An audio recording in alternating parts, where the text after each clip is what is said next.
Bonjour à tous, bienvenue dans cette nouvelle vidéo dans laquelle je vais répondre à une question qu'on me pose souvent, à savoir et si tel aliment nocif que je consomme depuis longtemps ne m'occasionne aucun désagrément sur le moment, est-ce que je peux finalement continuer de le consommer? Cette question, elle est due au fait que souvent les personnes qui viennent vers moi, parfois, n'ont pas forcément de problème de santé, ou pas énormément, et du coup me demandent quels sont les aliments nocifs que je ne devrais pas consommer pour être en meilleure santé ou pour ne pas avoir différents symptômes ou maladies dans le futur. Et quand je leur dis la liste d'aliments nocifs qu'il faudrait diminuer progressivement, souvent j'ai une réaction du type en tout cas je les consomme effectivement, mais en fait j'ai aucun symptôme particulier quand je les consomme, en fait je me sens bien. Et ces personnes-là connaissent d'autres personnes justement qui elles sont vraiment très intolérantes à ces aliments-là, qui ont arrêté et qui se sentent beaucoup mieux en fait. Donc du coup ils voient bien qu'il y a des personnes qui arrêtent ces aliments nocifs et qui vont mieux. Et dans leur cas, ils se disent, comme il n'y a pas de symptômes particuliers en les consommant, pourquoi moi je les arrêterais finalement? C'est une sorte de façon de dire, ceux qui ont des symptômes en les consommant, c'est des gens qui sont peut-être plus fragiles, qui ont des intolérances peut-être de famille, de naissance, etc. Mais finalement, il y a des aliments que telle personne ne peut pas manger et puis que d'autres peuvent manger sans aucun problème, en tout cas sans conséquences derrière. Donc je voulais faire cette vidéo pour répondre à cette question et surtout vous partager les 3 points majeurs qu'il faut absolument savoir, que moi j'ai découvert dans mes différentes recherches, formations, expérimentations sur moi-même. Et je pense que c'est des choses que j'aurais aimé connaître depuis l'enfance et qui m'auraient évité beaucoup d'erreurs au niveau alimentation et du coup beaucoup de symptômes et de maladies derrière qui se sont enclenchées assez jeunes. Pour ceux qui ne me connaissent pas, je suis Maëva. J'accompagne aujourd'hui les personnes qui sont désireuses de mettre en place l'alimentation la plus adaptée à l'organisme pour qu'il refonctionne à son plein potentiel et qu'il puisse se sortir des différents symptômes ou maladies. Ça a été particulièrement mon cas puisque j'ai souffert de différents problèmes de santé et l'alimentation m'a permis de sortir de la majorité de cela au fil du temps. Et donc c'est pour ça que aujourd'hui je partage à travers les vidéos tout ce que j'ai pu comprendre, découvrir, expérimenter pour pouvoir en aider d'autres, comme moi j'aurais voulu être aidée à l'époque en tombant sur ce type de vidéo.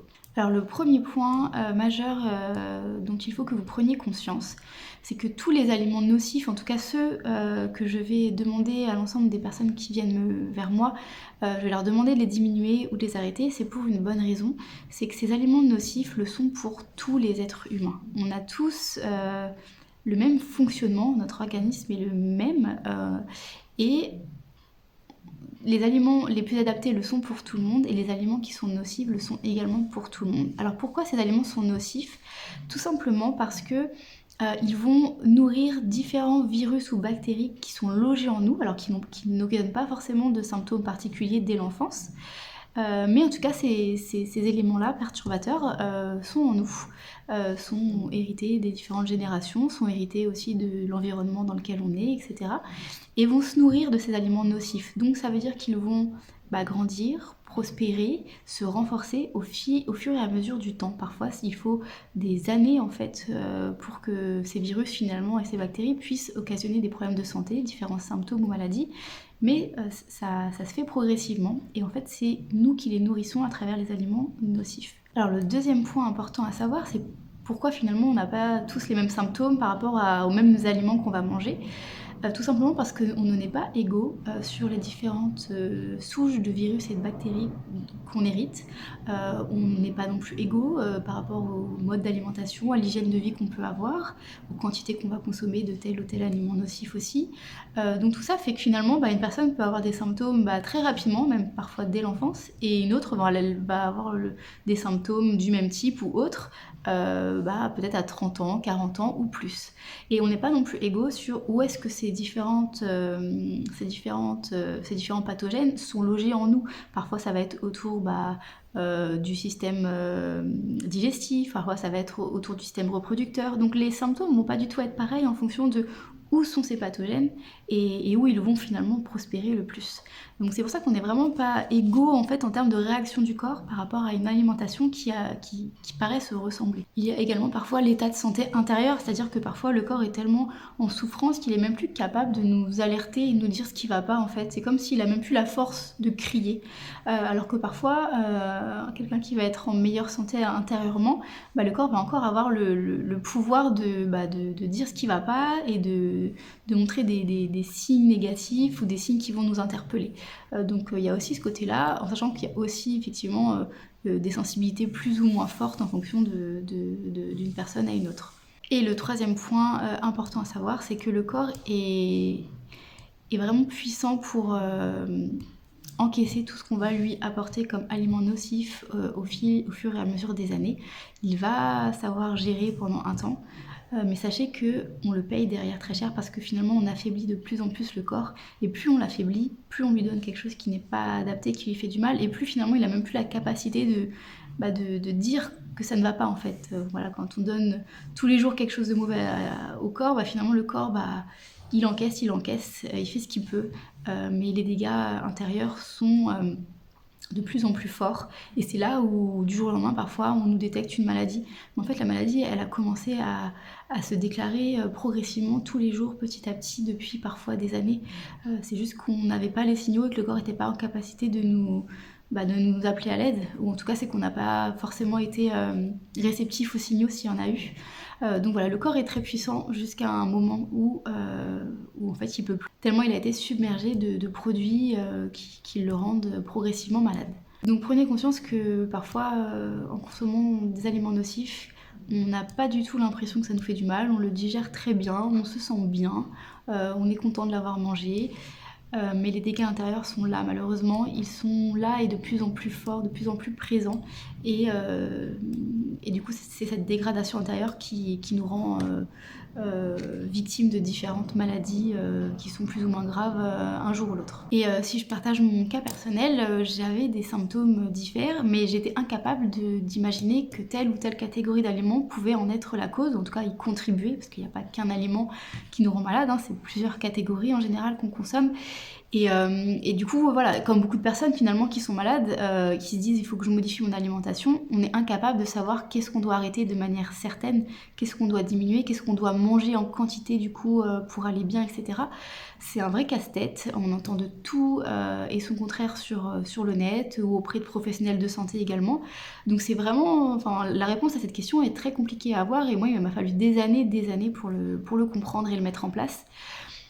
Mais à partir du moment où j'ai compris et où j'ai arrêté les catégories d'aliments nocives, en fait tout simplement mes symptômes ont diminué, voire se sont arrêtés du jour au lendemain pour certains.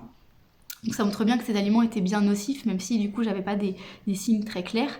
Et maintenant si je décide de les reconsommer, parce que j'ai expérimenté aussi de reconsommer certains de ces aliments à des occasions, là clairement les signaux sont là, le corps a la force d'appeler à l'aide et de dire que ce qu'on lui fait ça ne lui convient pas. Et en général je le paie cher en termes de digestion, en termes d'acné qui va ressortir, en termes de douleur. Et il n'y a pas longtemps par exemple j'ai reconsommé un aliment que j'avais arrêté en fait. Dans un restaurant je ne savais pas forcément ce qu'il y avait exactement de précis, mais en fait les douleurs que j'ai eues pendant des jours et les conséquences que j'ai eues même sur des semaines m'ont fait comprendre clairement qu'il y avait beaucoup de petits ingrédients un peu cachés dans des plats que j'ai mangés dans ces restaurants. Donc voilà, alors qu'avant j'aurais pu en manger sans problème, et les gens autour de moi en mangent sans avoir l'impression d'avoir des problèmes en les consommant. Et moi ça a été très dur et très douloureux sur une période. Donc ça a été des soucis digestifs et également des douleurs que je n'avais pas connues depuis 3-4 ans, depuis que j'ai changé d'alimentation. Finalement, je n'avais pas reconnu ces douleurs-là, et là c'est revenu d'un coup. Voilà. Donc, je pensais que je n'aurais jamais revécu ça, et je l'ai revécu en reconsommant des aliments que j'avais arrêtés. Voilà. Donc en conclusion de cette vidéo, tout simplement il y a différentes catégories d'aliments nocifs en fonction de vos objectifs de santé, de vos objectifs tout court et de votre état de santé au moment où vous venez vers moi. Je ne vous dirai pas de tout diminuer d'un coup et de tout arrêter, mais simplement que vous preniez conscience que il faudra diminuer certaines catégories d'aliments pour réussir vos objectifs. Certaines sont plus prioritaires que d'autres. Pareil, tout dépend de votre état de santé et de vos objectifs. Donc on fait en fonction de vous, c'est vraiment du cas par cas par rapport à ça. Mais voilà, c'est vraiment pour que vous preniez conscience que même si aujourd'hui ces aliments-là, vous avez l'impression de très bien les digérer, qu'ils vous font aucun mal, sachez qu'ils vous font du mal en fait. Et si vous en êtes à avoir des problèmes de santé, c'est que ça a sûrement contribué à ce que vous les ayez. Et c'est d'ailleurs en les diminuant ou en les arrêtant que vous verrez des effets positifs sur votre santé et que vous aurez la preuve par vous-même en fait que ces aliments finalement vous étaient également nocifs, même s'il n'y avait pas de signaux très clairs ou très douloureux à l'époque. Voilà pour cette vidéo, j'espère que ça vous aura apporté de la valeur, que ça vous aura permis de prendre conscience de certains points clés en fait qui sont majeurs à comprendre pour la santé de chacun. Et n'hésitez pas à partager cette vidéo si elle peut aider des personnes de votre entourage, et n'hésitez pas également à la commenter par vos expériences ou vos questions. Et je vous dis à bientôt pour une prochaine vidéo. Au revoir.